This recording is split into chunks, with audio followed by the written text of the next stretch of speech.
it's Phil Kerner, the Tool and Die Guy, and I'm broadcasting once again from the studio here in Erie, Pennsylvania, surrounded by a lot of tool and die making history.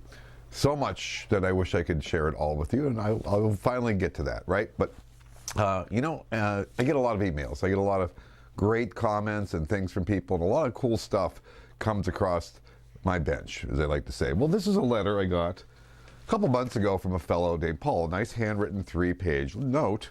And what he had done, he had bought one of my 2020 Tools of the Trade calendars, and it came back in the same tube, and I immediately thought I had the wrong address. No, he sent me this, and this is a really cool vintage decimal equivalent chart. Now, it's really big.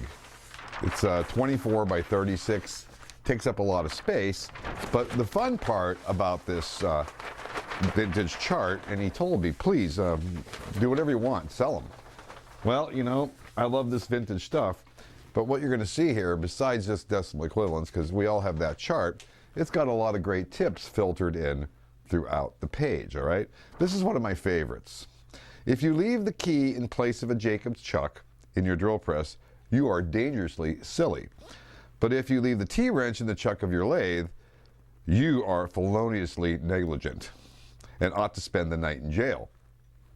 If the lathe is started accidentally, it will injure the chuck wrench, the bedways of the lathe, and with luck, nobody else but you. This is called the Grand Slam of Negligence. And then it's got a lot of other fun things about how to look at your chips and see if they're sharp. Very cool. So I took that chart, and I love restoring stuff, and added a little color to it, put some vintage Kerner Tool and Die stuff on it, and now it's a little smaller, so it'll fit a little bit better in the man cave, the garage, over your bench. Again, added some color and restored the whole thing. Got rid of the missing lines, the coolant stains, everything. So if you guys like vintage stuff, because I know you do, this is a really cool piece. And I know what you guys like to spend, so I always include the shipping into it. I did reduce the size from 24 by 36 down to 28 by 19. And many reasons for that, but it's a much more manageable piece for you. And if you check out the link that you'll see here, there's some bundles there. You can throw in a calendar for another $5, another Lufkin poster.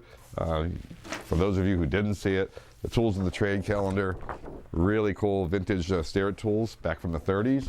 And of course, this 1947 Lufkin poster.